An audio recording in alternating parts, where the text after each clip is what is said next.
Well, good evening to everyone, and welcome to the regular meeting, June 5, 2018, of the Owensboro Board of Commissioners. At this time, I would ask the City Clerk, Beth Cecil, to please call the roll. Commissioner Jay Vallada. Here. Commissioner Larry Conder. Here. Mayor Tom Watson. Here. Mayor Pro Tem Bob Glenn. Here. Commissioner Pam Smithwright. Here. Thank you. At this time, we'll have the invocation and the pledge. We will ask Commissioner Larry Conder to lead us in that. Thank you, Mayor. If everyone could pray with me or silent meditation as you prefer. Dear Lord God, we thank you for this beautiful weather. The rain to stop, and then the sun comes out. Please protect all of our citizens, all of our first responders, our police officers, our firefighters, those that are fighting for our freedoms both here and abroad. Watch over us always, and bless this commission, please, tonight. That you touch our minds, that you touch our hearts, and you touch our souls, that we do your work, not only tonight, but every day. Amen. Amen. Amen. Now the pledge. I pledge allegiance to the flag of the United States of America and to the republic for which it stands, one nation, under God, indivisible, with liberty and justice for all.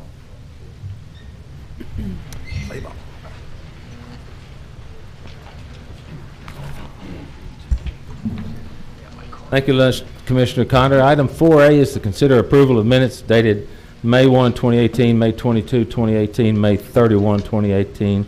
Could I have a motion to approve, please? Motion. Could I have a second? Second. Any discussion on the minutes of those 3 days? Hearing none.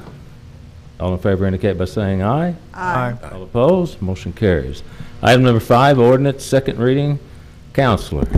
Thank you, Mayor, Commissioners. Ordinance 70-2018, an ordinance amending Chapter 16, Article 1, Section 16-4, Subsection 5, Paragraph N, to delete the prohibition of a mobile food unit vendor from locating or operating within 100 feet of the property line of the real property of businesses selling food to the general public, and further deleting the prohibition of locating on or operating on avenues, streets, roads, drives, or sidewalks adjacent to the boundaries of a public park, and further providing that mobile food vendors shall be subject to the same parking restrictions as all other licensed vehicles. Publicly read for approval on second reading this 5th day of June, 2018. Thank you, sir. Okay, I'll make a motion to approve. Could I have a second, please? Second. Okay, any discussion? Yes. City Manager? Thank you, Mayor. Un momento, Jay Bird. Thank you, sir. City enacted a food truck ordinance in 2014 authorizing food trucks on city streets. That ordinance included proximity restrictions that prohibited a food truck being within 100 feet of a business selling food, and prohibited food trucks from setting up adjacent to a city park, for example, Smothers Park downtown. There are challenges in court to these type rules that have convinced our legal staff this is unconstitutional. As you know, Louisville recently settled their case where they were being sued. In order to avoid legal cost and legal challenges, we recommend 3 changes to the ordinance. The first is delete the proximity rule. The second is delete the prohibition against parking next to a city park. And finally, require food trucks to abide by the same parking restrictions, you might think of size of parking space and time, as all other motorists. This is not a fairness issue. This is an interpretation of public law and a way to insulate the taxpayer from future legal costs. Thank you, sir. Any discussion from the commission? Commissioner Vallada. Well, what makes you think I want to say something, Mayor? Well, you jumped in there like your hair was on fire. Oh, well, never mind. It has been. I first want to state that I'm not opposed to the food trucks being in our city. I think it is a component that we do need to make us a great city. However, I do struggle, and of course the boundary restrictions are not an issue. We understand that has to be done by the legal matters that have been imposed across the country in different cities. However, I do feel like we didn't vet this process enough to understand that without imposing a more reasonable fee in relation to our city resources, to benefit all of our food vendors, those including brick and mortar businesses that are paying their taxes and rents and fees to be affiliated with the city. The brick and mortar pay several $1,000s more occupational tax, net profit tax, real estate taxes. These are things that are important. And as a broker in the real estate industry, you struggle sometimes. It's almost a challenge to be competitive whenever there's an option that the food trucks have in regard to not having these the overhead and the fees to do this. So I wish that we could look at this a little bit deeper and come up with a better solution in regard to making it a more level playing field and more equitable to the brick and mortar businesses in our community. And your suggestion would be what? Well, I mean, I think we could probably raise the licensing fee. I did get some numbers today that were provided by staff, and thank you for that, Angela and Bill and everyone. And, you know, the current fee is $250 for a food truck, and that's nowhere near the thousands of dollars that are generated by the real estate fees and opposed. And I'm not saying we need to charge a $5,000 fee, but we do need to look at something that's a little more equitable in regard to, you know, making it a little more conducive. If they're going to be in the downtown district, maybe there's a different fee for downtown in our Article 21 overlay district. As opposed to the rest of the county. It's pretty much open game anywhere in the community for these food trucks to operate. However, would a $1,500 fee be unreasonable? You know, we can mandate any fee we choose, I'm assuming, without, you know, causing it to be a restriction of trade. Or is a $2,500 fee more? Make it half of what a normal business would be paying in their taxes, not even including taxes for fees such as library tax and school tax and things of that nature. There's a lot of things that are missed in that. So I don't know what that number needs to be, but I do think it needs to be addressed and looked at a little more equitably in comparison to what the brick and mortar businesses pay. Okay, well said. Counselor, does that pertain to anything that we're doing in this ordinance today? We have not made any changes there on the fees. So if we were to make changes in the permitting, it would have to be done in this, or can that be just done in normal course of business for the, you know, during the budget? It would have to be changed by ordinance. Is that? That's what I'm asking. Yes, it would have to be done by And this ordinance doesn't include any of that? It does not include any changes to. So we would have to pass another ordinance Yes, to do sir. that? Yes, sir. Or amend this Amend ordinance. this one. Same. Yeah. Commissioner Smith-Wright? I don't agree with that because, Which part? I'm sorry. well, you know, for us raising the limit, because I feel that if, when you go into business at your own, it's a private enterprise, and if you want a food truck, maybe you can't afford a brick and mortar building at this time. So, I mean, I don't think that we ought to penalize the people who have food trucks because there are people who have brick and mortar businesses and they pay more. They don't, a food truck doesn't cost as much as a brick and mortar building, so why should you have to pay more? I mean, that's just my view. If when you have a brick and mortar building, it's because you want something substantial that's going to be there. People can come in and sit down and whatever. And yeah, you have more overhead. You have all that stuff, but you know that going into it. And people with a food truck, they know what they're capable of. I'm only capable of driving this truck somewhere and trying to make a little money when I can. So I don't want us to penalize folks who have a food truck because they don't have a brick and mortar building. And we do have one food truck that has both, three. Yeah, okay, so, but I just don't think we ought to do that. That's my. Mayor, Yes, Mr. Mayor, Counselor? if I could add to this, and I've never worked in the food truck business. I don't have any idea. You ever know, sleep in what a Holiday Inn? I'm sorry. No, go ahead. I don't know exactly what it would cost, to do inspections and things like that of food trucks, but I do know that under, Kentucky law that any license fee, it must be tied to the cost of administratively watching over and looking at the cost and things that make sure that all food trucks operate legally. If the fee were to be found to be too high, it could be struck down as being an illegal tax or even an illegal fee. one of those type things. And so, I would caution the commission that if you are going to raise the fees on these license fees, that it would be you'd want to study to find out just what it is that takes to, overview of these businesses. So you don't have any idea then? What it is? I do not. Okay. Commissioner Glenn. Yeah, a couple of things that I'd add to the conversation is, one is I think we could vote on this tonight, and then we can even go back later with more time and look at the fee situation Commissioner Vallada is addressing. I think it's apples and oranges. I think we need to make sure the city is not legally exposed to the kind of challenges Seattle and Chicago and Louisville have endured, which could cost the city hundreds of thousands of dollars in legal fees and expenses, not to mention the bad publicity that Austin would be reporting if we didn't do our due diligence. So I think we can do both. I think we can have our cake and eat it too. I also believe that people that run food trucks begin the gamut, like Commissioner Smithright has said. Some of these folks already own brick and mortar restaurants, so who are we penalizing? On the other hand, there are some people who, to forge their belief in the American dream, start out with a food truck, and they may be the entrepreneurs of tomorrow who will build a brick and mortar restaurant if their brand and their product produces enough popularity. So those are my comments. Thank you. Oh, Not to rebut, but Commissioner Vallada. just to look at, and I appreciate your all's opinion, thank you for that, but not to rebut, but you look at the number of vacant buildings downtown that could house restaurants, and they're growing, and we could have a situation where when these vendors, and I've spoken to several food truck vendors, as again I said, I'm not opposed to food trucks.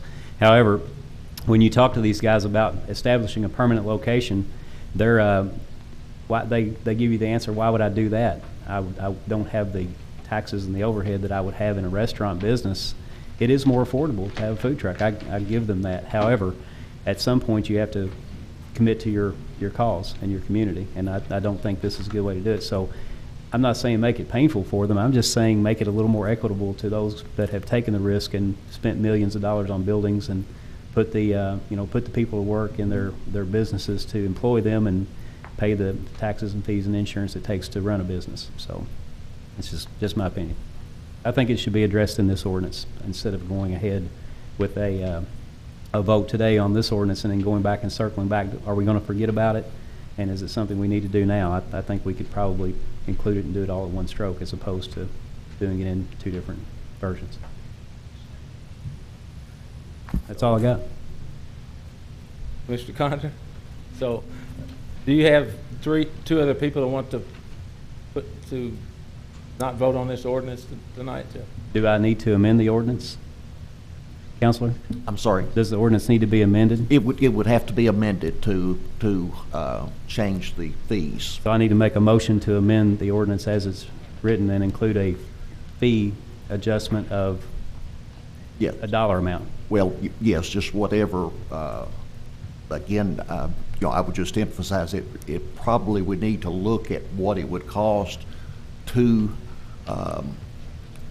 basically oversee, what it takes to look at these businesses and make sure that they are going along with all the statutes and regulations that they are supposed to in this. Okay, thank you. I would mention before you decide on that fee, the fee for downtown food truck is $650, $250 elsewhere, but Yes, for sir. downtown it's $650. 35,000. Okay, any other discussion? Yeah, Commissioner Smith, right? It's not a discussion. I just want to say that I was thoroughly impressed and pleased with the meeting we had with the food truck owners and the brick and mortar restaurants when we discussed all of this stuff, and they were very well behaved and consider everybody. So I want to thank you for allowing me to have that meeting, or us to have that meeting. Well, thank you for attending. It was pretty obvious that most of the food truck owners really didn't care about being downtown. They've kind of carved out their own niche, basically, Boardwalk, U.S. Bank, different places like that, because the parking is not very good downtown, and they really were very, very amenable to anything that everybody want to do. To me, it just gets down to what Colby said. Do you want to be sued or do you don't want to be sued? I mean, basically, that's kind of what it gets down to. And as a group, we have to decide, you know, do you want to put yourself out there for a possible lawsuit? And actually, hundreds of thousands, I think Louisville's was 57,000, but that's still keeping the pool open, you know, $57,000. So I would say that we pass this, my discussion is say we pass this ordinance as is, and if you want to do an amendment to this ordinance in future time, you know, you certainly have that right. There's no problem with that. Could we also do that through a budget amendment? Mm-hmm. Okay, very well. I believe. Can we do that through a budget amendment? I don't, I would want to look at that very closely before. I'm not sure it needs a budget amendment, Yeah. Mayor. I think it Not just to needs that. some direction from the commission. I mean, we've got enough stuff to say grace over that I'm ready to put this behind me, quite honestly. So I would say this will be a roll call vote. Is that right? Okay. See Clerk Beth Cecil, roll call. Commissioner Villada, No. Commissioner Condor, Yes. Mayor Watson, Yes. Mayor Pro Tem Glenn, Yes. Commissioner Smithwright. Yes. Thank you all. Good discussion. Appreciate everybody in participating. And now we'll move on to item number 6, ordinances. First reading, no vote tonight. Counselor. Ordinance 8-2018, an ordinance amending the Owensboro zoning ordinance adopted March 14th, 1980, so as to include within the P1 professional service zone property located at 207 Phillips Court, introduced and publicly read on first reading this 5th day of June, 2018. Okay. City Manager, are you going to explain this? Thank you, Mayor. You're welcome. Mayor, Commissioners, OMPC recommends changing the zoning ordinance accompanied by an appeal tonight by a neighboring property owner. WBW Properties and Bryan Engineering own a business located at the corner of Frederick and Phillips Court. Beth, could you bring that slide up?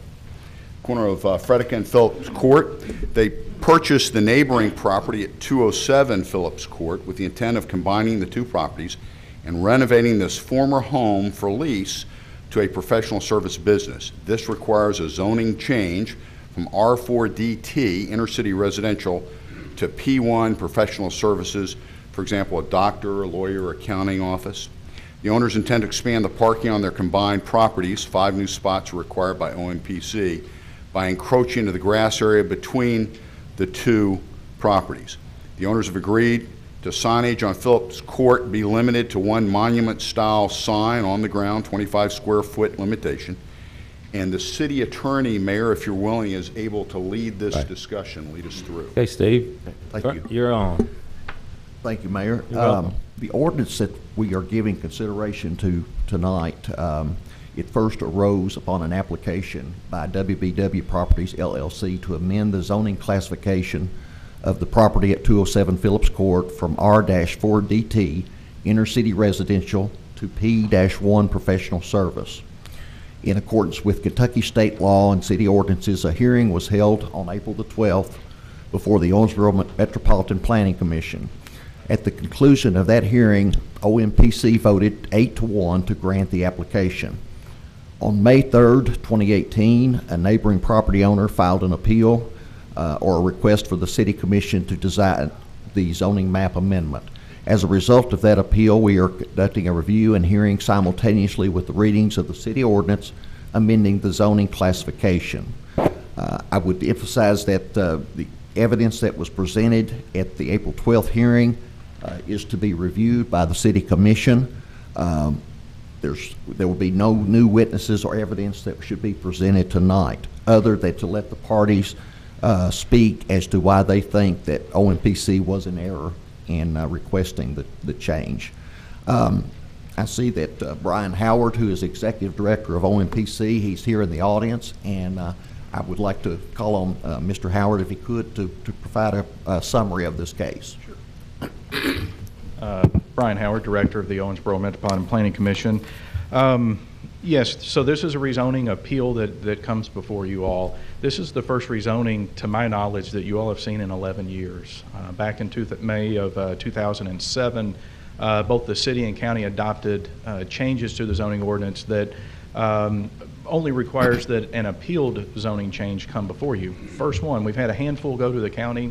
We probably had less than 10 total that have been appealed over that 11-year period. So it's really streamlined the rezoning process. It went from a time frame of 70 to 90 days to get a zoning change done to where now 95+% are done in 42 days. So it has sped up the process, which is great.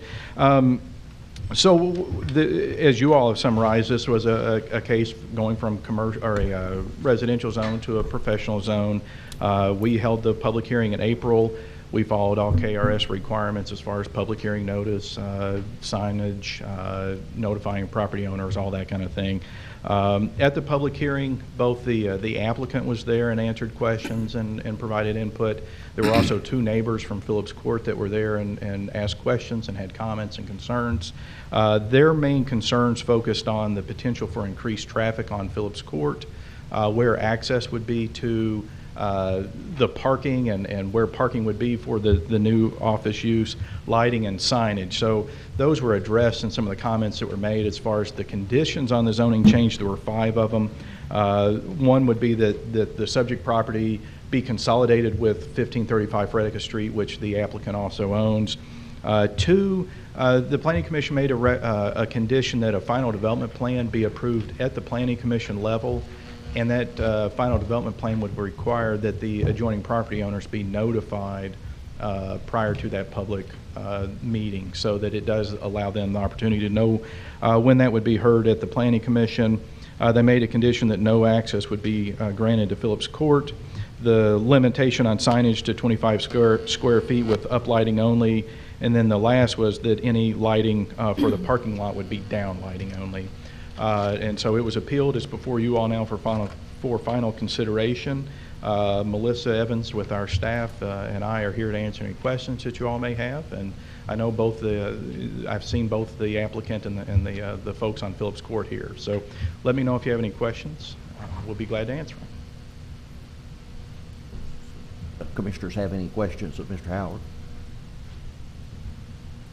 I've just got a real quick one. This is more for the audience listening at home. So explain what downlighting does for the residents to reduce their concerns and what a monument sign. I think I know what they are, but just to hear you say it real quick. Right. So the discussion on the sign itself, 25 square feet monument type sign with uplighting, would mean that this would not be an illuminated sign. It wouldn't be like an LED sign that would be backlit with lights on it. It could just be ground lighting that would be shown up on the sign itself. The downlighting in the parking lot would mean that any overhead lighting would be baffled, have baffles, shields, if you will, on it, so that they wouldn't, the lights wouldn't shine on the adjoining residential properties. Right. Yes, sir. Thank you. Anybody else? Councilman.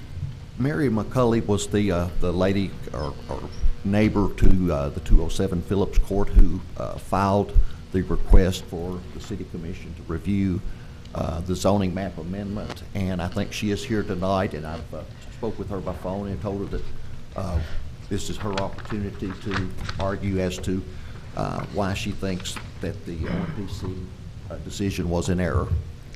Okay, and again, I understand, Mary McCulley, and there is I think we know where you live, but you need to state your address. 206 Phillips Court, Owensboro. And again, there's no new information that I'm going to talk about tonight that was not discussed or reference from that original meeting. The Owensboro Metropolitan Planning Commission decided to rezone it based on the staff's findings of facts and additional conditions set by the Planning Commission, but it's not supported by substantial evidence. And in fact, it violates your whole comprehensive plan in many ways that we discussed on April 12th. In your summary, you said finding number 1, the proposal is in compliance with the comprehensive plan, but that's clearly erroneous. It's not supported by any evidence or any findings of fact. Number 4, that it's a logical expansion, because zoning to the north and west, but that's clearly wrong too, because it doesn't meet the comprehensive plan's definition of logical expansion, which we discussed. And finding number 3 concludes that the proposed use is for office space, although there's no restriction in the zoning ordinance that would require, or you cannot make that a condition of rezoning. P1 zoning includes hairstyling, beauty shops, barber shops, tanning salons, nail salons, piercing and tattoo parlors, medical, dental offices, pawn shops, shoe repair. That's just a few. You can't control that. And I think that you have in your master plan set up all these specific criteria, like in the land use. For one, in professional service uses, including everything, central residential, urban residential, very limited. The logical expansion says that only limited locations in which residential property may be rezoned to professional uses, and 3 criteria must be found in order for that to expand into residential zones. And they were A, B, and D. None of them were met. Nor was there any argument that they were met, and there was the Planning Commission just decided that it was okay. Subsection A is a building lot patterns. This one says that in order to rezone a residential use to professional use, the rezoning has to address the concerns of residential neighbors. They didn't. We were very concerned. They just showed how much we objected. They added a whole bunch of additional impositions, like, well, we're going to do this lighting, we can only light it this way or that way. Well, that's not, you can't control that, and that wasn't our real concern. And I think that it also said that professional service had to be expanded contiguous land that abuts the same street. Well, it doesn't abut the same street. It's Phillips Court, which is a dead-end, historic, tiny little street. We don't abut Frederica. We don't have a Frederica address. So we argued about that, but we didn't get very far. And we stated our concerns on that, and it doesn't meet the definition of a logical expansion. So we think that that's a violation of your comprehensive plan. New locations. They also testified it's not going to be their office. This is not an expansion of their business. They're going to just rent it out to whoever. And I don't know who that person is. It could be anybody. It's going to be leased, and he testified about that. And as a new business, it says, as a new location, it has to be 1 acre in size. Well, it's not an acre. It's a 50-foot wide parcel with a 40-foot wide house. There's 9 feet on the side of that they want to pave over. So I think it's a violation there as well. It's a historical site. We are all houses that were built from 1900 on, and they absolutely did not take any of that into consideration. And you talk about that in the comprehensive plan, and again, you just kind of ignored it. So I believe that that's not okay. It's a violation of what you guys wrote to have as a comprehensive plan. Again, limited zoning of the residential properties where a dwelling fronts upon an arterial street. We're not an arterial street. We're a dead end. We're a tiny dead end street. So anybody that drives past us is going to have to turn around. There's no outlet at the end of the street. So again, that's a violation. Roadway capacity, we argued about that. It doesn't lend itself, a dead end street does not lend itself to rezoning for commercial development or use. It'll cause unsafe traffic issues. It'll overburden the parking.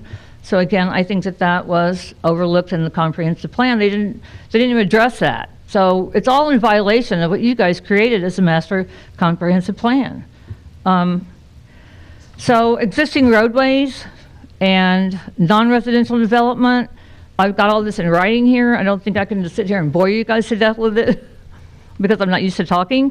But all of the rezoning violates a lot of the comprehensive plan. And I think that due consideration, you said, should be given to concerns of neighboring residents, and the proposal should be modified if that would alleviate us. But 9 conditions that you had on the proposal, like, oh, well, we'll change the signage, or that cannot control or change what happens on our street. And there's a lot of us here that are from that area, and that we all think it's a violation of the master plan. Ms. McCall, did you bring all these things up at your hearing that went 8 to 1? Well, what we brought up at the hearing was, yes, we brought up the traffic, we brought up the historic designation, and then these were only arguments that you made that it was in fact a finding of fact. So That I'm I just made? rebutting that argument. That who- Yes. I I made? didn't have these facts, no.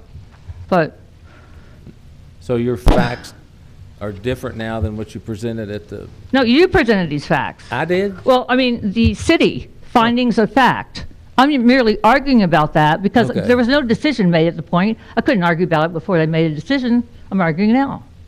But it's all the same information that we argued on April 12th, yes. That's what I'm at. So they voted 8-1 on the decision.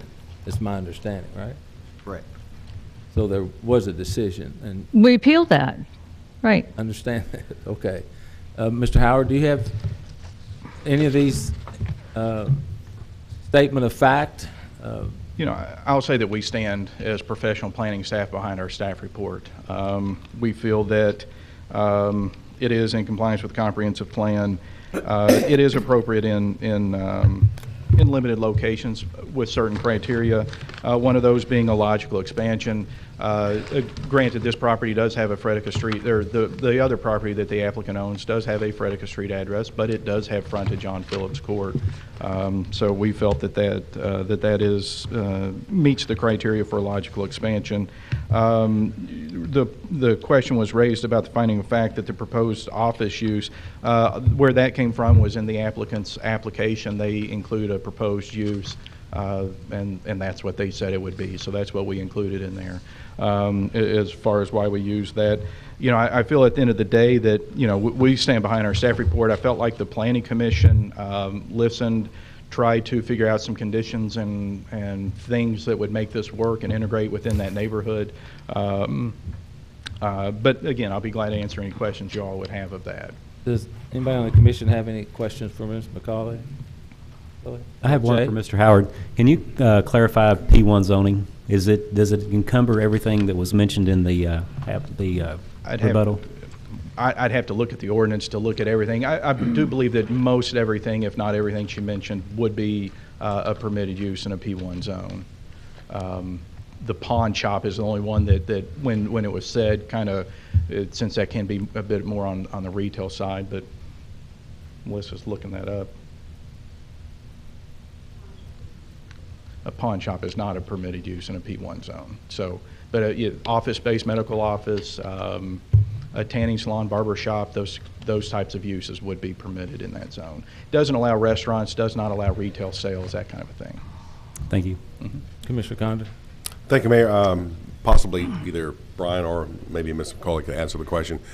The building itself, what's in there now? Is it vacant? Vacant building? Correct. Correct? And how long has it been vacant? It's been in foreclosure for a few years, and the bank owned it, but we couldn't actually get a hold of it. The bank was, I forget their name of them, they were South Dakota Bank. And so, but they've been maintaining it, you know, cutting the grass, they winterized it. So the building itself has been maintained by the bank during this process. When it went on the foreclosure sale, Property Pros eventually purchased it for $59,500, and then 6 weeks later, these guys, PW or WBW, acquired it for $75,000. So right now, it's had all the original doors, original floors. It's pretty good shape. It does need to be, you know, new air, new electric, new water. But again, the issue that we have is it's a dead end street. There's 6 houses, 7 houses, boom. So you can't, our argument is about that, you know. But if I may ask a question then, for a building to be sit vacant so long in my neighborhood, and we have, as a community, have always wanted to use buildings, whatever the case may be, and I believe even Section 4 of OMPC really does not want those buildings to sit empty. That you want them to bring them up to code and do something with them is what you want to do. But for 2 years, this house basically sat empty, and now it's an issue that if someone wishes to do something with it, that someone else or the neighbors didn't want to buy it and bring it to themselves. So I'm a little bit concerned about, for 2 years it sat empty, but yet no action taken. Now action is being taken, and there's a problem. So Well, help me out, please. I don't think there'd be a problem if it was residential. The problem is making it commercial and and they cannot, and they have this address on there that's, you know, like I said in my other testimony, Google Maps. There is no access to that property off of Phillips Court. It's only 9 feet wide from the side of that property to the other property, so there's no way to add a driveway. They have to come from an alley off of Frederica. So we argued about that. But I don't have a problem it staying residential. And I believe that Colby, who is here, and other people, we were all happy to think of it. We could not purchase it from the bank until it went through this process on the courthouse steps. So it was just a matter of like who got there first, and again, that was discussed in the hearing as well. So. Thank you, Mayor. Commissioner Villada. Brian, will there be some restrictions on the use of this building based on the parking constraint? Do they have a plan laid out for their parking? There's not been a plan submitted, yes, but the zoning ordinance does have requirements for parking based on specific uses. They're required to do a consolidation plat and a final development plan based on the condition of the zoning change. So the parking availability for those two buildings would have to be met within the existing parking or the expanded parking lot that they could provide on site. A medical office has a parking requirement of 1 space per 200 square feet, where say a general accounting office is 1 per 400. So, you know, it has half the parking requirement basically. So there could certainly be limitations on what could go in depending on how many parking spaces total that they can get. And of course, I know the applicants are here and they may have a better feel for how many parking spaces are available and that kind of a thing, but I don't have that information. That's not necessary. I just wanted to make sure that was clarified about the parking. I know some things just won't go in there based on the limitation of the parking, so, with just past experience. Thank you. Anybody? Commissioner Smith, right? Brian, she said that, or you may have said it also, that a beauty shop could go there? Mm-hmm. That's correct. Okay, so can I put a beauty shop in my neighborhood? In a house somewhere? In a single-family residential zone? Yes. No. It would require a professional zone. Okay. I was merely clarifying all the businesses that can go in there that can't be, you cannot constrict that, you know, whether it needs a tattoo parlor or whatever. Now, and again, they don't have access to that off of the street. So you're driving down that street, you're going to park in front of the building maybe, or that's where most people logically park. In fact, their workers are parking in front of my house because I have a shade tree. So, you know, I'm trying to make it very clear that it's a violation of traffic, it's a violation of traffic safety, it's violating the historic things that the master plan said they were going to protect. There's just no reasonable argument to try to make that into any type of zoning. It's not logical expansion. I mean, look at it. It's a dead-end street with houses. Anybody else? Commissioner Glenn? Okay, let me ask you a quick question, because I've been down that street. At the end of it, and we can see this on the graphic, you'd call it a dead-end street, but I know I can technically, if I want to be a law violator, drive all the way through Mary Kendall onto the next street. So it's not really a dead-end street, in my view, from my colloquial experience. Would you agree or disagree with that? Well, I don't think arguing that to be a lawbreaker would have any consideration at all, period. Really I wouldn't even have that conversation. Yeah. In order to be a lawbreaker, I'm going to break the law. I don't have Mary Kendall here, but I'm sure they could just put up a gate right there when we're ready for it. Well, so that's my follow-up to that. Mary Kendall has They do have a gate at the other side, and they can't get out all the time when they close it. So still be a turnaround. I mean, as a resident there and the other folks that are with you, though, when they have events, because I know they have events, they have, you know, several fundraising events a year. Does that cause problems for you as well? Who has fundraising events on what are you talking about? Mary Kendall. They have where traffic and parking get congested. I've been down there. No, I've never. Actually, Colby says they've had one, and again, this is not evidence that was discussed prior, but no. Fire trucks and stuff like that, yes, when they've had an accident and police come, it's a nightmare. You're locked in that street until they're done. So, and the fire trucks can't get out, they all have to back out, you know. And that was one of the discussions that we had, why they couldn't just make that a Frederica Street address. Because in order to get to that, the fire trucks and police have to know that address. So, no, it's considered a dead end. You could, And this is as a just so I can lawbreaker. make a reasonable decision, you know, 2 weeks from now. The other question I have is, did I understand you to say that the abandoned house, some of the folks in the neighborhood are interested in buying it? Like at a Correct. master commissioner sale? Did I hear that correctly? Yes, they were, correct. In fact, I believe that Mr. Weaver testified that they wanted it, but they got bought, you know, Mr. Littlepage got it before they got it, and then they ended up paying, you know, a $15,000 premium on that. So a lot of people were looking for that, but it's, you know, it happens. So, yes. Thank you very much. And thank you, Mayor. I guess it's time to hear from Mr. Weaver. Would you say, Councilman? That was what I was going to bring up next. Okay. I'm David Weaver. Jason Baker and I are business partners in Bryan Engineering and in WBW Properties. And your We own- address is? Our office is located at 1535 Frederica, which is the corner of Phillips Court and Frederica Street. Of course, this house, as you know, is located directly to the east of our current business. We did bid on it when it became up for foreclosure at the courthouse steps, but the bank actually purchased it back. And then we tried to buy it after the bank purchased it back, but T. Tommy Littlepage and his group managed to get a hold of it first, and then we went to them and made them an offer to purchase it from them. That's how that went down. I'll definitely concede that Phillips Court is a dead-end street. Mary Kendall Home, you can drive through it, but they don't want you to, and I think there may be signs there that prohibit that. Just to kind of address the traffic concerns, this property has access to an alley that is to the north of it. There are currently 3 unpaved parking spots in that area. We anticipate paving those and making parking there. So, and then we also anticipate widening our existing parking lot to allow for a few extra parking spots. So the zoning ordinance would require 4 to 5 parking spaces for an office building this size. So if you look at it from a logical standpoint, we'd be meeting at least half that criteria for the parking on the north, that traffic would never enter into Phillips Court.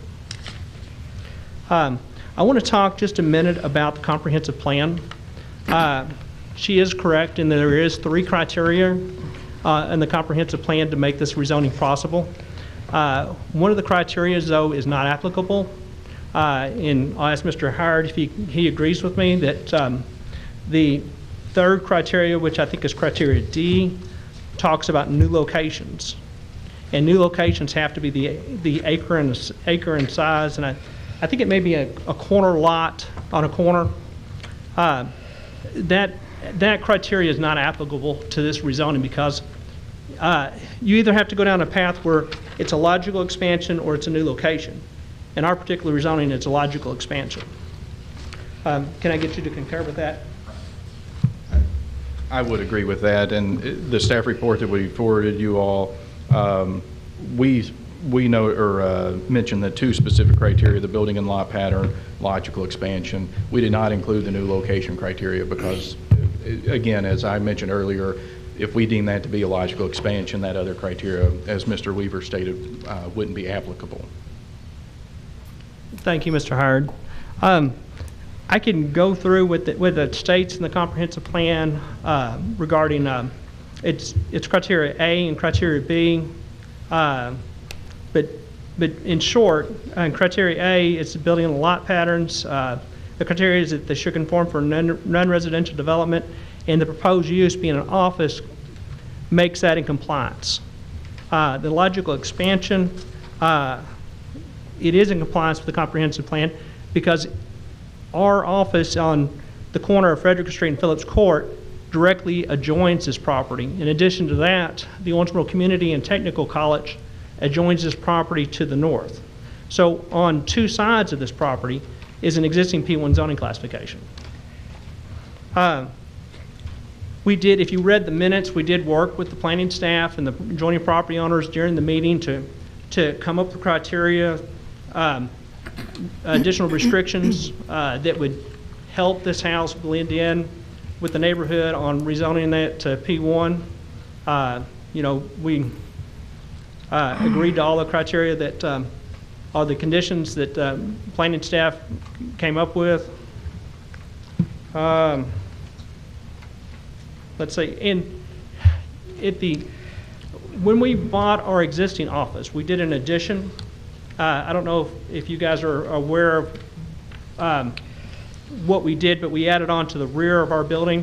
When we added on to the rear of our building, it was important for us to keep with the essential character of the house, the historic nature of the house, that it was Bishop Cotton's house when they created the Catholic Diocese of Owensboro. And we designed our addition around an existing grape arbor that Bishop Seneca had built. You know, we wanted to keep that, and we also matched the windows with the historic windows that were in the building. We reutilized doors, and we did all those types of things. You know, so it's important for us that that we don't alter the essential character of the neighborhood. We're there.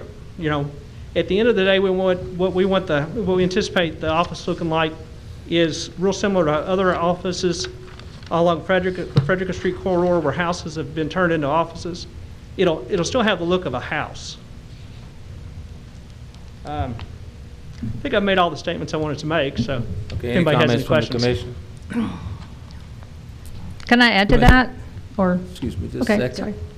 sorry. Commissioner Condon. One, please. David, would you happen to know, or maybe Brian knows, do you know the zoning of the Mary Kendall Campus Administrative Office that is just down there? What is that zoning, please? I mean, it's an administrative office that's, Is that P1? Just down on the end. Or are they under conditional use permit? do you know? Don't know off the top of my head. I believe that they're zoned R4DT and operate with a conditional use permit, which Okay. is allowed by ordinance. Thank you, sir. That's a going off memory type thing. Melissa's memory, not mine. So. Just curious. Okay, well, nothing else, Mr. Weaver? Okay. And May I say something? And we'll give you another couple of minutes. well, I'll be fast. Okay. And then I did print all this out to give to you in case you couldn't Okay. remember what I said. Again, he's talking about the logical expansion, and that's what I think is in total violation because of the traffic situation. He thinks that, well, we can put some parking spots in here, and therefore nobody else will park on the street. And yes, it's going to be an office. You cannot make that an office. After it's zoned, he can make it any list of things, church, college. Okay, we get all that. right? We get that. Okay, so I wanted to make that again because he keeps saying it's going to be an office. And then I disagree with this. He says it's not a new location, but it's not going to be his business. He testified he's going to rent it out. He's going to make it a leased property that has nothing to do with his business. So again, that contradicts what he just said. And I just want to say it's a violation of the new locations. You've done very well. Trying. Mr. Howard. If I could just make one comment on that. What the comprehensive plan talks about with the new location would be if there was no P1 zoning in the vicinity and someone came in to make a request to zone a property to P1, that's where the criteria that it has to be an acre and should be sited at the corner of intersecting streets and that kind of a thing. So that's, even though it may not be their office or any, may not be related to their business, it's not what the comprehensive plan would define as a new location because there's P1 already in the vicinity. The new location criteria is basically a justification for spot zoning, if you've heard that term used before, creation of a zone in an area where it doesn't exist currently. So I just want to make that clarification as far as what that terminology means. I don't think there's anything in the comprehensive plan that says P1 in the vicinity. I want to clarify that. It talks about abutting streets, major arterial streets, and so forth in your plan, in the PC plan. Okay, you have anything else? Nothing further. So there's no vote on the, pardon me? Can I say something? I was at the other meeting. Sure. My name's Don Adams. I live at 210 Phillips Court. when, I forget who read this up here, but when you read the ordinance? process about combining the properties, is that not what was read? Counselor? I don't recall. Well, it Combining was the just read properties? a few minutes ago when we started Okay. this. Oh, Mr. Weaver, do you have, did you read something? I can answer that. Okay. One of the conditions of the rezoning is that we consolidate this piece of property, the subject property we're talking with our property at 1535 Frederick Street. That is a condition of the rezoning. Okay, thank you. So it'll become one piece of property with two buildings. Okay, is that what you meant, sir? That's going to come one piece of property? Is that what you're saying? That's correct. So what's the address going to be? Well, each building will have its own address. Well, So- now, wait a minute. Now, you just said you're going to combine the properties. Sir, Hang on just a second. Go ahead, Steve. did you file an appeal in this case? No, but I spoke at the original meeting, and Okay, I believe that's what was said. Okay. But you didn't appeal?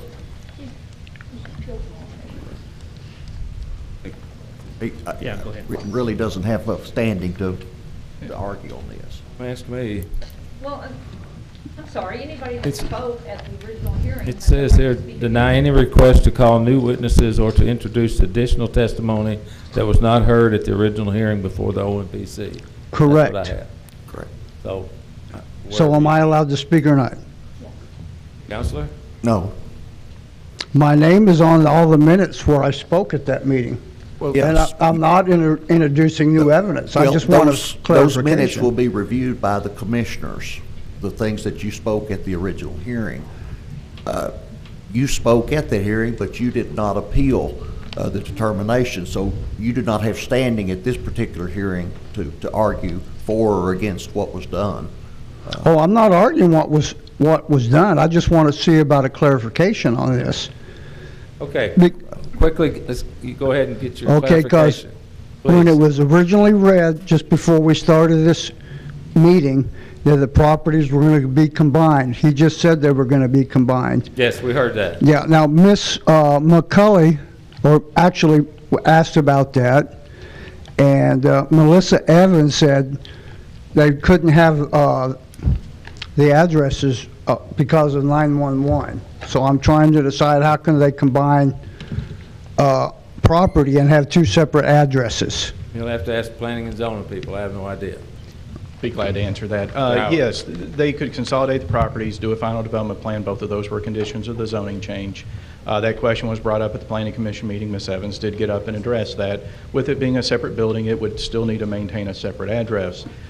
There are numerous examples throughout the community where you have more than one building on a parcel and they each have a separate address for 911 emergency services.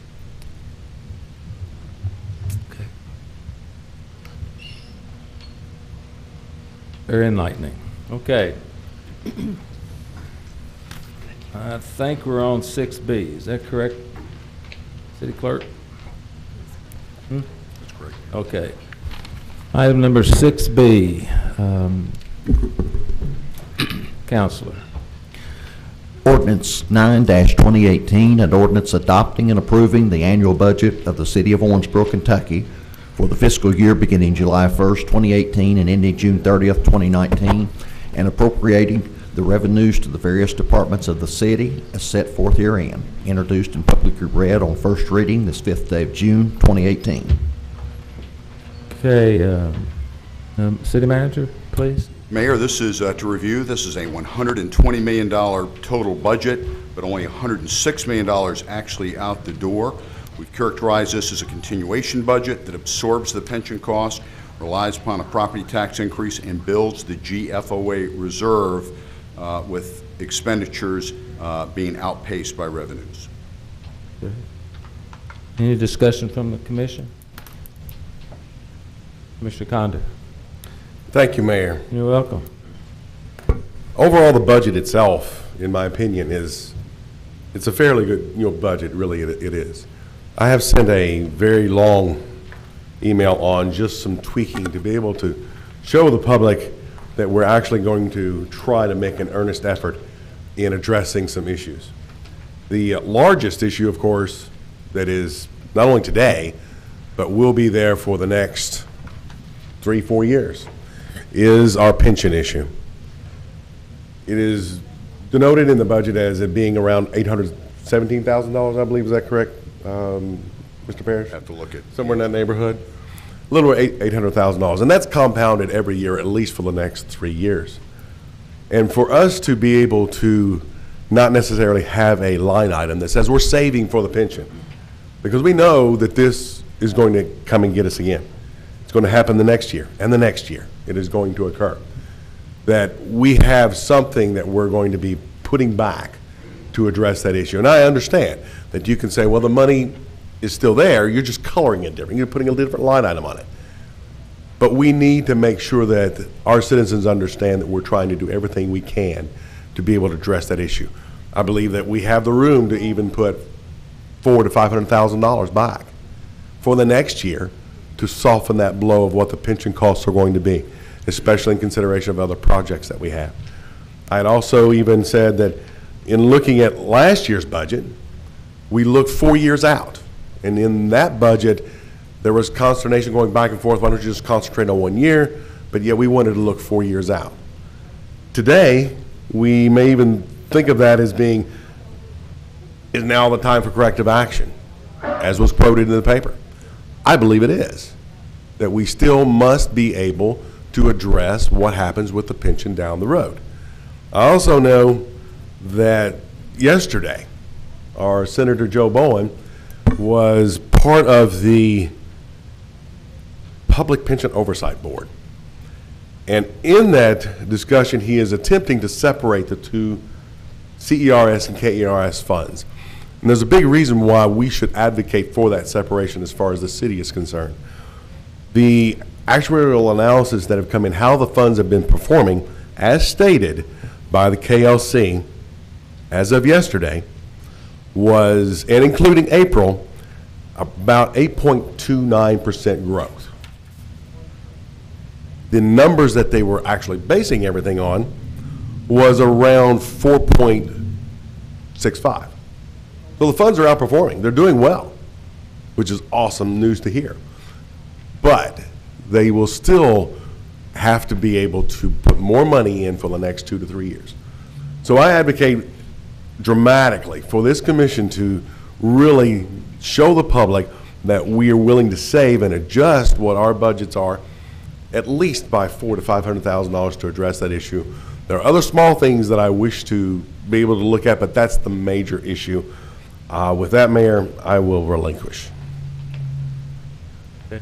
Anybody else? Just 2 quick comments about that. We've criticized other agencies for not properly putting money back for routine purchases they know they're going to have to make. You know, in our case, a new fire truck, new police vehicles. That's particularly a big issue with the transition from, you know, the Crown Vics, where we had to replace our cars. They don't make the Crown Vic anymore. And then buildings and structures like the one out at Hillcrest, not Hillcrest, pardon me, Ben Hawes, that needs to be replaced. So I think I'd be concerned about shortchanging this and denying flexibility to future commissions. But the second thing is, I will tell you that this 12% formula is going to bankrupt cities and counties across the Commonwealth. There's no way they can continue that. And I think you will see that being a great deal of dialogue in the next year. That formula is simply not going to work. But I'm sympathetic to what Commissioner Condor is saying, that yes, if there was a way to do that and also maintain our ability to replace, reframe, and restore our facilities as needed, if we could meet both those goals, I think that'd be great. I just don't know that we can. And I would argue that the 12% formula is one that, it's not just going to be Owensboro screaming about this. It's going to be cities in eastern Kentucky. It's going to be counties across the Commonwealth. I've spoken with Judge Executive Mattingly, and he's absolutely dumbfounded as to how they're even in their better financial condition going to address this. So you're right to be concerned. I think we all are. But on the other hand, I think we need to be able to replace fire trucks. I think we need to be able to replace buildings. And we don't want to tie the hands of future commissions. If I could, Mayor, please. Commissioner Condor. Thank you, Mayor. You're welcome. You know, this issue is about needs versus wants. And that's what it really is. You know, do we need a fire truck? If we need a fire truck, yes. If we need police vehicles, yes. But do we need other things, or do we want, basically, a better pool? Or do we want those different things that might improve tourism whenever we know we're going to have this type of invoice given to us by the state every year for the next 3 years, and we have those type of line items sitting in this budget that we cannot necessarily afford in that third or fourth year from now. That's my point, and it will hit in about 2020 to 2021. It will happen. Thank you, Mayor. I better stop. Rebuttal. I don't, no, it's not a rebuttal. I think Larry's comments are very intelligent and well thought out. I have no problem with what Commissioner Connor's suggesting. But I will say one thing, and that is that you have got, I mean, we've sat up here, I won't mention the agencies, and said, you don't have a budget that predicts replacement costs for a variety of things. And we've criticized them. On the other hand, dating back to, I think, Bob Whitmer's days, I'm looking at the mayor here because he can tell me, when Bob Whitmer was city manager, that's when this was instituted. And I think it's a good policy.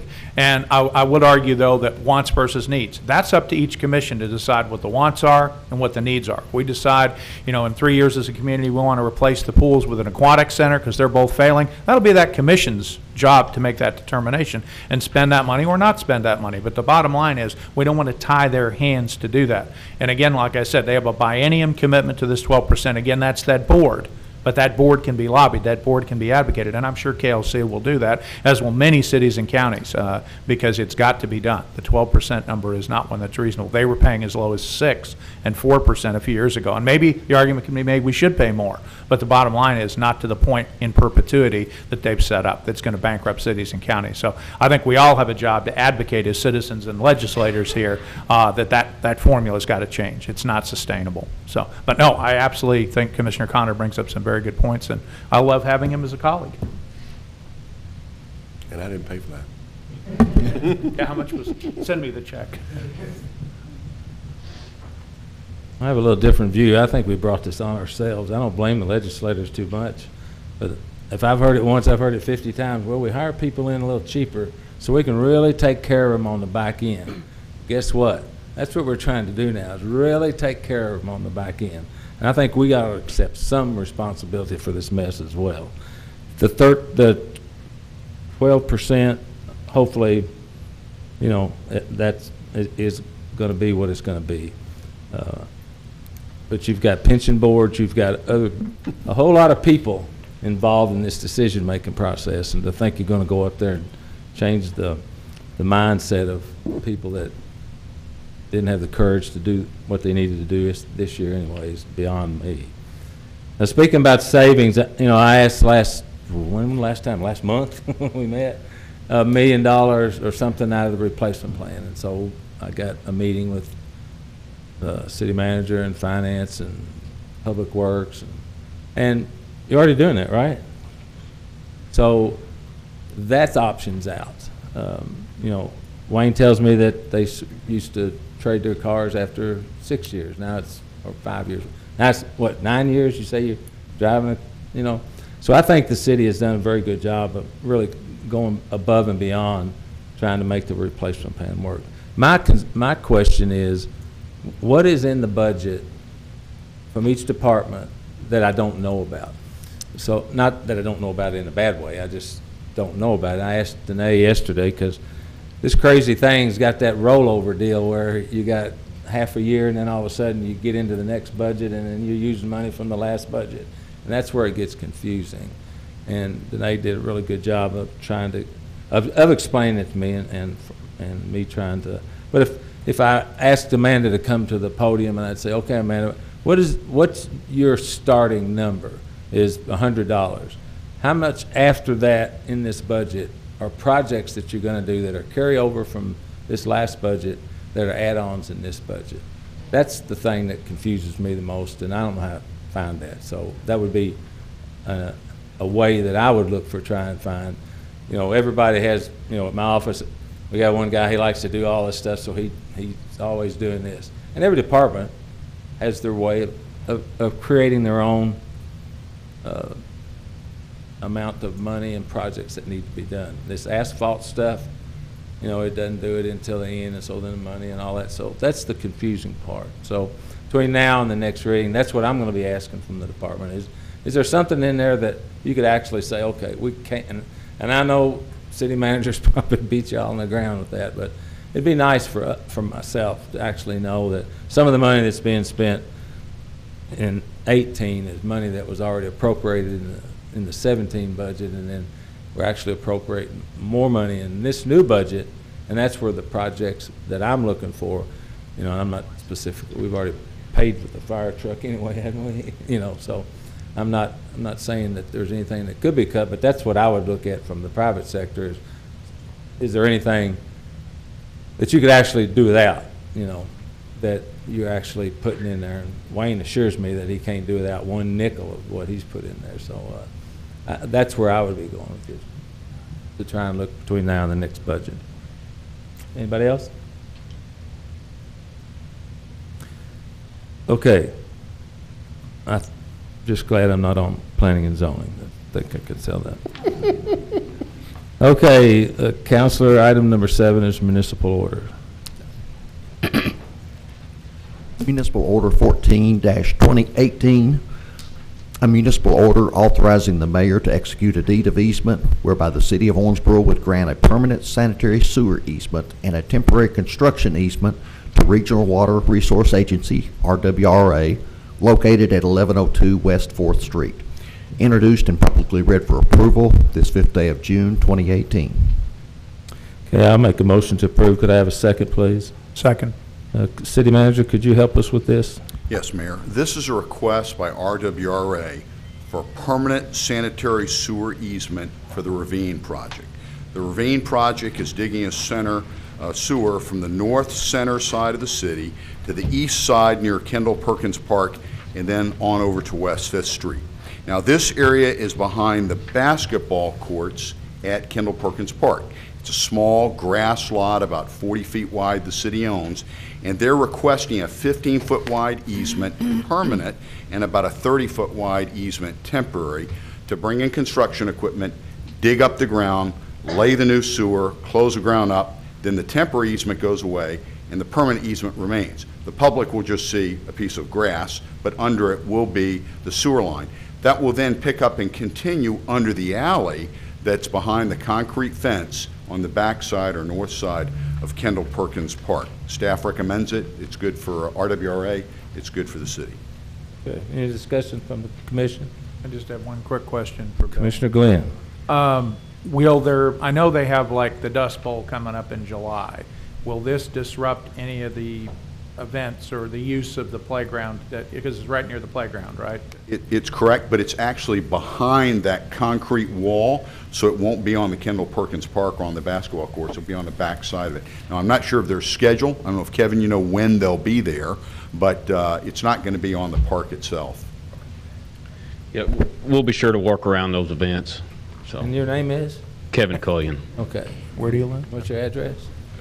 5th Street. Fifth Public Street. Works. 1510 West 5th Street. You got GPS, don't you? Okay. Any other discussion? Second, please. Commissioner Condor.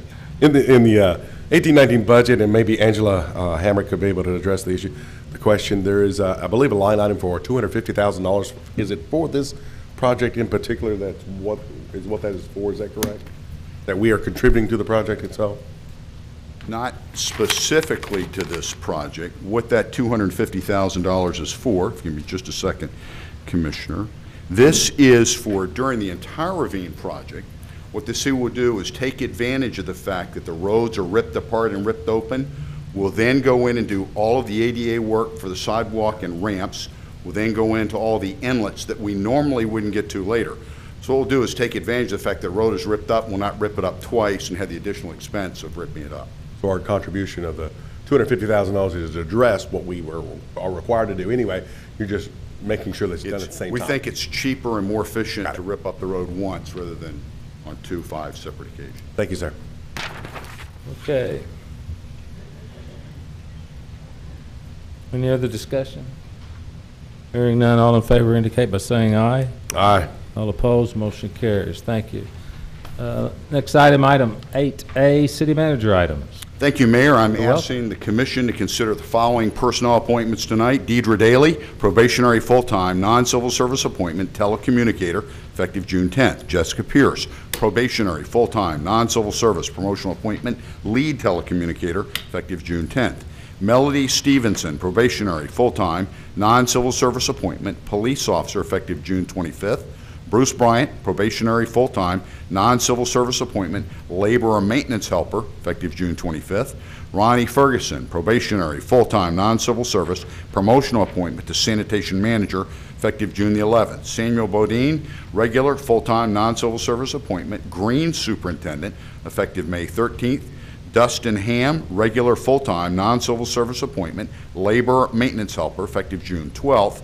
Sarah Harris, regular full-time, non-civil service appointment, accountant, effective June 12th. Kevin Morris, regular full-time, non-civil service appointment, maintenance worker, effective June 12th. And Craig Sutter, regular full-time, non-civil service appointment to police officer, effective June 12th. All these who are being voted on for probationary are to fill currently vacant and approved in the city budget positions. All those other categories as regular have completed their 11 months of probation and are prepared to go on full-time service.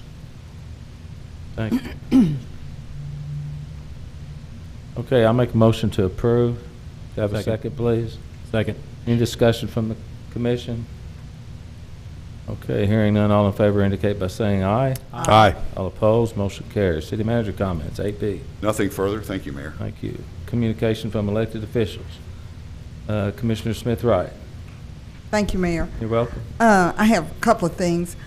I had a young man to call me. He works at Kroger, and he is concerned about plastic bags. Me too. Okay. Okay. Well, you know about it. But anyway, he thinks that we ought to follow the leadership of Aldi's and Sam's by having people to bring their own maybe cotton bags or whatever, and so that we don't have so many plastic bags floating around that makes our city look bad. And I'm sorry Brian left, but I've had 2 complaints on planning and zoning, and plus the ones I guess these people are having a complaint with, and the complaints are that people are having a hard time trying to start businesses or restructure businesses or build new businesses because of planning and zoning. You know, I thought we had gotten all this taken care of, but it's still going on, that people are almost finished with the building and they'll come in and say, oh, you shouldn't have done that. And so that's why I wish he was still here. But there are some, I'm hearing too many people, and they're calling me with this, like, why would anybody want to build a company or a business in Owensboro when they have to jump through all these hoops, when they can be told from the beginning what they need to do, and they should not wait until the business is almost built and then they come in and make all these corrections. So I just, you know, we've got to do something, because we want to be business friendly in this community, and we want everyone who wants a business to be able to do that without a lot of hassle. So that's all I have. Commissioner Glenn. Just 2 quick items. Of course, congratulations to the Apollo Eagles softball team. They'll be representing us in the KHSSA softball tournament, which Amanda and her great group will be hosting this Thursday through the weekend. So good luck with that event. I'm sure it's always been a great event. The honor flight left on, Mary, you were there too, Monday, right? And they come back, I'm asking for help. Thursday at 11:15. That's what I thought. I didn't want to say it. Thursday at 11 at the Armory. Correct. Right. Readiness Center, Glenn. Right. So I'll just make a plea to those out there. If you have an opportunity and can be there to greet them, it means a lot. I've been on an honor flight. It's a wonderful program. Sheriff Kane and his officers and all the people that work to support that. It's a great program. And we've got 8 of our World War II heroes coming back from that. And I think they would love to be welcomed back. We sent them off right. Let's welcome them back right. And that's all I've got. Commissioner Condon. The same thing on the honor flight, Bob. It is a great thing to be able to see 8 World War II veterans that are in their 90s, most of them are, and to be able to talk to them and have them go. And if you've ever been around some of them, how humble they are, it truly is amazing to be able to speak to some of them. So if you can, as Commissioner Glenn said, Thursday at 11:15, please come out, welcome them home. Thank you, Mayor. You're welcome. Commissioner Velata. I think I've said enough tonight, Mayor, but I'm just happy to be here. Thank you. It was a world record, by the way. I have a couple of things. One, Commissioner Glenn asked me 6 months ago if I would sponsor a plaque or something for Ernie Knight at Chautauqua Park, and I get an announcement today that we're going to do that. Did you do that? Or just Amanda, did you? Okay. It's Wednesday, tomorrow at 5:30, I know that. Yeah. Well, I knew Ernie very, very well. I'll invite a lot of folks out there. He was a good man and gave to a lot of young people. And also we have maybe one of the coolest ceremonies that we're ever going to have, Nikki Hayden Sculpture unveiling Friday, June the 8th at 5:30. And it's going to be spectacular. Tim Ross has done a great job working with Tommy and Hayden and the family, and we're kind of maybe partnering a little bit with Friday After 5. Probably going to be 200 motorcycle folks there, and it's really going to be cool. So I would encourage everybody in the public to come out and show their support of this. I actually got a letter from a gentleman in the United Kingdom, and he was talking about Nicky and what a great young man he was, and how he was a rock star and over there, and he was, you know, just so humble. And he sent me $25, American, not euro. He said, I know it's not going to help much, but this is that's how we feel about Nikki Hayden over there. So there's going to be a check presentation to the Davis County Public Schools and Cliff Hagen Boys and Girls Club, and it's just going to be pretty cool. And if it rains, I'm going to beat the snot out of Tim Ross. I know that, but it's going to be really nice. So I encourage everybody to show up. I'd like to thank the staff and recognize Ronnie Ferguson. Stand up. There he is, new guy on the block. Danny said that job was easy, that you just go, it's a cakewalk, so I'm interested. Yeah, okay. Well, welcome there. All right, anything else? Anybody have anything else like to share? Sorry, Bill. It's at 1 hour, 15 minutes. Public comment? Oh, we got to do that yet. Open public forum. All right, members of the audience are invited to address City Commission on any matters of public concern. Not on tonight's agenda. Comments are limited to issues within the scope and responsibility of the Commission. City Commission meetings are held to conduct city business in the benefit of Owensboro citizens and taxpayers. The meetings are not intended to serve as public forums for candidates who are campaigning for political office. Political candidates, like any citizen, may address any item on the Commission agenda.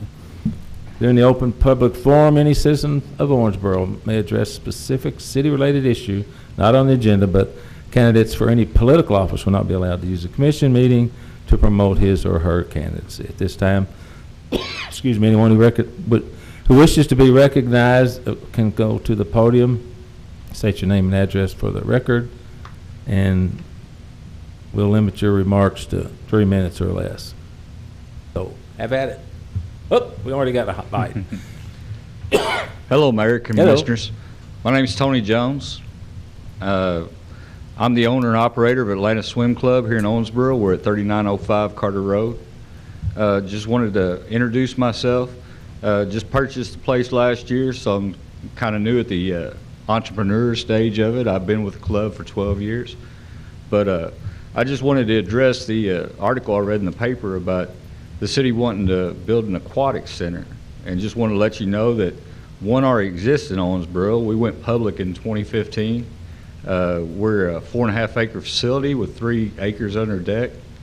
Have a wave pool, dive pool, wading pool for kids. We have many amenities there, and we are Planning to build new attractions in the near future, but just wanted to let you know that I thought that the city might not want to make such a large expenditure as to an aquatic center. I know we talked about putting $350,000 back, and that might buy you a wave machine. It might put you in a lazy river, but the rest of the facility, you're probably looking at about a $15 to $20 million price tag on. And I know with the downtown development and whatnot, I'm not sure if that's a expenditure that the city really wants to endeavor in. You know, swimming pools are an expensive thing. Atlanta Swim Club has a proven business model.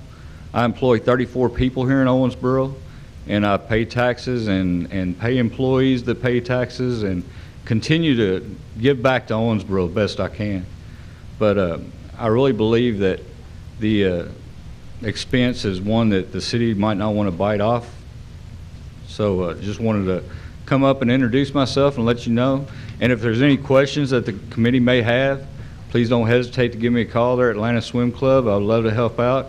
And if the city just wants to grant me $350,000 grant, I'll put a lazy river on the back of my place because that is in the plans. But we're still working on the capital to put those amenities into our pool. We have a lot of things that are in our plans, and we continue to operate, and we love being in Owensboro. So just wanted to say hey. No, thank you, Mr. Jones. Appreciate it. Anybody else? Austin? No.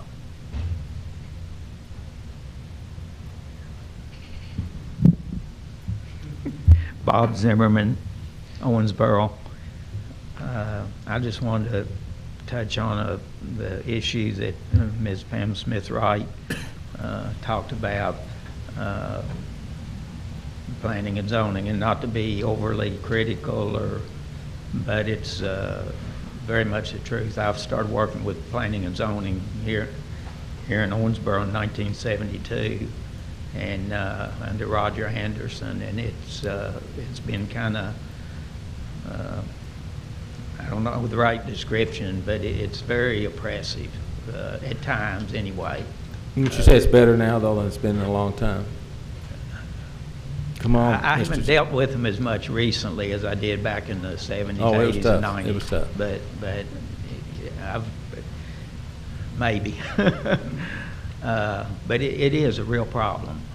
Like I say, I didn't want to be sour grapes and critical, but it's a serious problem because I think the commission and a lot of officials don't see a lot of what goes on, because unless they're submitting plats and engineering projects and things, you wouldn't have an occasion to know exactly what's going on. And I don't think it's because they're not trying. I think it's a very necessary agency. A lot of people are down on planning and zoning because they make them do things that they don't want to do. And I worked in Madisonville for years, and they were just the opposite. You could do whatever you wanted to over there, and that's what keeps a lot of communities from progressing. We owe a lot to planning and zoning, but I still feel like it could be a little better process. And my time's out, isn't it? Just about. Gotta say one more thing, Mayor, Mr. Mayor.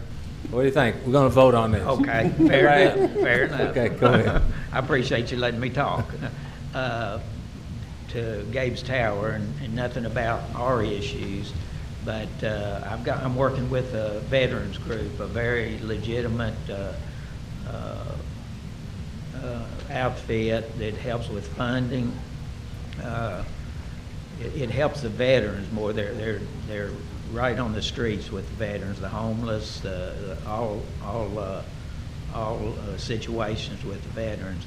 But I just want to know if the commission is aware of, in the past, and I was hoping it would change with, if I may say, Mr. Ray leaving, but sometimes the commission, nothing ever gets to the commission for consideration because of legal staff short-circuiting it. And this organization wanted to make a presentation to the commissioners, not to the legal staff, but to the commissioners and mayor, and concerning Gabe's Tower, and that was denied. Thank you, sir. City Manager.